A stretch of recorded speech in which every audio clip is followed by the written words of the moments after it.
Hi, നമുക്ക് ഇതുപോലുള്ള ഒരു കേർവ്ഡ് ആയിട്ടുള്ള ഒരു റിസപ്ഷനോ ബാർ കൗണ്ടറോ അല്ലെങ്കിൽ ഇതുപോലുള്ള ഒരു എലമെന്റിന്റെ എലവേഷൻ ഓട്ടോ കാഡിൽ ഈ കാണുന്ന പോലെ ഭംഗിയായിട്ട് കാണാൻ നല്ല വൃത്തിയുള്ള കേർവ്ഡ് ഫീലിംഗ് വരുന്ന ഒരു ഷേപ്പിൽ എങ്ങനെ ചെയ്യാൻ നോക്കാം. ആദ്യം അതിന്റെ സിമ്പിൾ ആയിട്ടുള്ള ഒരു ഷേപ്പ് എടുത്ത് നോക്കാം. വെറും റൗണ്ട് മാത്രമുള്ള പാറ്റേൺസ് ഒന്നും ഇല്ലാത്തത് എടുത്ത് നോക്കാം. അപ്പോൾ ഈ ഒരു കേസിൽ എന്താ നമ്മൾ ചെയ്യാന്ന് വെച്ച് കഴിഞ്ഞാൽ ഡിവൈഡ് ടൂൾ എടുക്കുക. ഡിവൈഡ് ടൂൾ എടുത്തതിന് ശേഷം നമ്മൾ ഓൾറെഡി ഒരു ബ്ലോക്ക് ക്രിയേറ്റ് ചെയ്ത് വെച്ചിട്ടുണ്ട്, ഒരു ലൈനിന്റെ ബ്ലോക്ക് ക്രിയേറ്റ് ചെയ്ത് വെച്ചിട്ടുണ്ട്.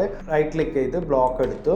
ഞാൻ 1 എന്നാണ് ബ്ലോക്കിന് പേര് കൊടുത്തിട്ടുള്ളത്. എൻ്റർ ചെയ്ത് കൊടുത്തു. എൻ്റർ ചെയ്ത് കൊടുത്തതിന് ശേഷം ഈ ബ്ലോക്ക് ഈ ഷേപ്പുമായിട്ട് അലൈൻ ചെയ്യണോ വേണ്ടേ എന്നുള്ളതാണ് ചോദിക്കുന്നത്. അപ്പോൾ നോ എന്ന് കൊടുത്തു, എൻ്റർ അടിച്ചു. അതിനുശേഷം enter number of segments approximate നിങ്ങൾക്ക് എത്ര വേണമെങ്കിലും ട്രൈ ചെയ്ത് നോക്കാം. ട്രൈ ചെയ്ത് നോക്കിയാലും നമുക്കത് കറക്റ്റായിട്ട് മനസ്സിലാക്കാൻ പറ്റുള്ളൂ. ഞാനിപ്പോൾ ഒരു 28 എന്ന് പറഞ്ഞു കൊടുത്തു, എൻ്റർ അടിച്ചു കൊടുത്തു. ഓക്കെ, ഇനി നമുക്ക് ഈ ബ്ലോക്കിൻ്റെ ഇത്രയും പോർഷൻസ് നമുക്ക് ഡിലീറ്റ് ചെയ്ത് കളയാം. ഈ എലവേഷൻ വെച്ചിട്ടുള്ള ബാക്കിയുള്ള എല്ലാ പോർഷൻസും ഞാനിവിടെ യൂസ് ചെയ്യുന്നത് എക്സ്ട്രീം എന്ന ടൂളാണ്. ജസ്റ്റ് ക്ലിക്ക് ചെയ്ത് കഴിഞ്ഞാൽ നമുക്ക് ഡിലീറ്റ് ചെയ്ത് കളയാൻ പറ്റും. കണ്ടില്ല? അപ്പോൾ ആ ഒരു ഫീലിംഗ് കിട്ടുന്നില്ല നിങ്ങൾക്ക്. എലവേഷൻ്റെ ഒരു സർക്കുലർ ഷേപ്പ് എന്നുള്ള ഒരു ഫീലിംഗ് കിട്ടുന്നില്ല. ഈ പ്ലാനിനനുസരിച്ചിട്ടുള്ള ഒരു സർക്കുലർ ഷേപ്പ് ഇത് വേണമെങ്കിൽ ഒന്ന് ചെറുതായിട്ട് നമുക്ക് അഡ്ജസ്റ്റ് ചെയ്ത് കൊടുക്കാം. ഒരു ഇച്ചിരിയൊക്കെ അഡ്ജസ്റ്റ് ചെയ്ത് കൊടുത്തു കഴിഞ്ഞാൽ ഒന്നും കൂടി ഭംഗിയാവും കാണാൻ. ജസ്റ്റ് മാനുവലി തന്നെ ഒരു അഡ്ജസ്റ്റ്മെന്റിൽ ഇങ്ങനെ ചെയ്ത് കഴിഞ്ഞാൽ കാണാൻ നല്ല ഭംഗിയുണ്ടാവും. ഇനി നമുക്ക് ഇതേപോലുള്ള ഒരു ഷേപ്പ്, ഈ ഒരു ഷേപ്പ് നോക്കൂ.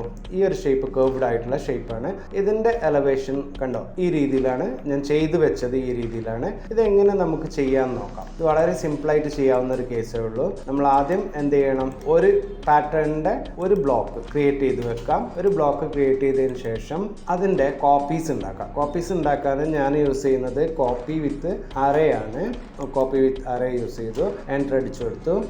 ബേസ് പോയിന്റ് ചോദിക്കുന്നുണ്ട്. ബേസ് പോയിന്റ് ഞാൻ ഇതാണ് കൊടുക്കുന്നത്. എൻ്റെ അറേ ആണ് യൂസ് ചെയ്യുന്നത്. അറേ യൂസ് ചെയ്തിട്ട് പിന്നെ നമ്മളോട് ചോദിക്കുന്നത് എൻ്റർ നമ്പർ ഓഫ് ഐറ്റംസ്. അതേപോലെ തന്നെ 25 എത്രയെങ്കിലും കൊടുക്കാം. നമ്പർ ഓഫ് പിന്നെ സെക്കൻഡ് പോയിന്റ് ചോദിക്കുന്നുണ്ട്. സെക്കൻഡ് പോയിന്റ് ഞാൻ ഇതാണ് കൊടുത്തത്. ബേസ് പോയിന്റും പിന്നെ സെക്കൻഡ് പോയിന്റും കറക്റ്റ് ആണെങ്കിൽ ഇതേപോലെ ഒരു അറേ കീ ഉണ്ടാക്കിയെടുക്കാൻ പറ്റും. അതിനുശേഷം നമ്മൾ ഓരോ ബ്ലോക്കിൻ്റെയും എക്സ് സ്കെയില് കുറക്കാം. എക്സ് ആക്സിസിലാണ് നമുക്ക് കേർവ് ആയിട്ട് വരുന്നത്. അപ്പോൾ എക്സ് സ്കെയിൽ കുറക്കാം. എക്സ് സ്കെയിൽ ഞാൻ 0.95 ഓരോന്നിൻ്റെയും സെലക്ട് ചെയ്യാം. സെലക്ട് ചെയ്തിട്ട് എക്സ് സ്കെയില് 0.9 ആക്കി കൊടുത്തു. അങ്ങനെ 0.85 ആക്കി കൊടുക്കുകയാണ്. അടുത്തത് 0.85 ആക്കി. ഓക്കെ, അടുത്തത് 0.8 ആക്കി. അങ്ങനെ ഓരോന്ന് കുറച്ചുകൊണ്ട് വന്നതിന് ശേഷം ഇതേപോലെ മൂവ് ചെയ്തിട്ട് അടുപ്പിച്ച് വെക്കുക. അതായത് നമ്മൾ സ്കെയിൽ കുറച്ച സമയത്ത് അത് കുറച്ച് വിട്ടുപോയിരുന്നു. അപ്പോൾ നമ്മൾ ഇതേപോലെ അടുപ്പിച്ച് വെക്കുക. അടുപ്പിച്ച് വെച്ച് കഴിഞ്ഞാൽ ഇങ്ങനെ ഓരോന്നും ചെയ്തു വന്നു കഴിഞ്ഞാൽ നിങ്ങൾ